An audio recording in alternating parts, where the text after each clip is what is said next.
Okay. Peter Dutton, he's reported to announce a portfolio reshuffle this morning. Are you going to stay in your spot, just to check? So far as I'm aware.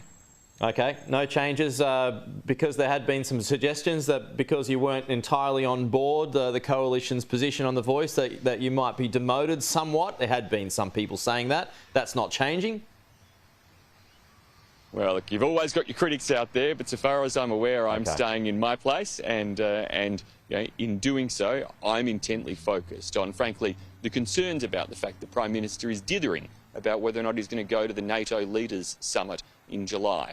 Now, that is a real opportunity for Australia, firstly, to show our continued support for Ukraine. You've just run a package reporting on the horrific 25-year sentencing to imprisonment of Vladimir Kara-Murza in Russia, a demonstration of just how oppressive Vladimir Putin's regime is on its own people, as well as, of course, the violent war that it is waging against its neighbour Ukraine. The PM should be in Lithuania for the NATO summit, not just to show support for Ukraine, but also to make sure that he seizes this one and only opportunity he gets on the global stage to engage with European democracies about Indo-Pacific security issues, which is such a critical thing for an Australian leader to do. What about your opponent, Penny Wong? She urged to keep the peace over Taiwan in a National Press Club speech yesterday. It drew the ire of Paul Keating once again, though. What's your thoughts on that continuing stoush?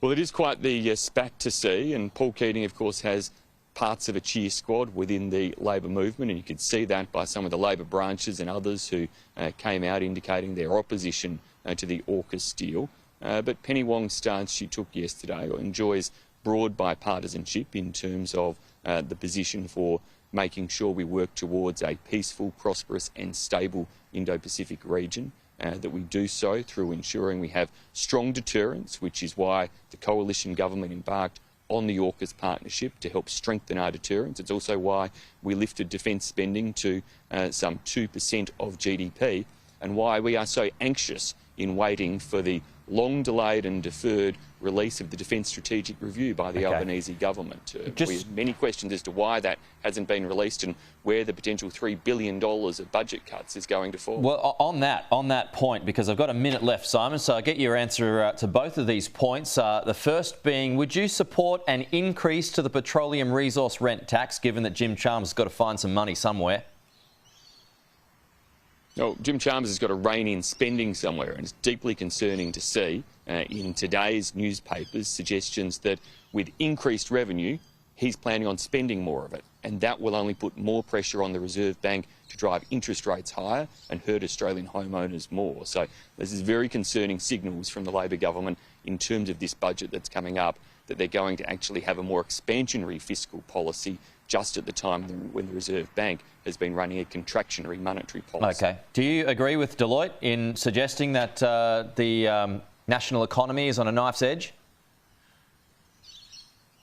Well, we see from the IMF, from Deloitte, from others, great concerns about economies around the world, the risk of recession.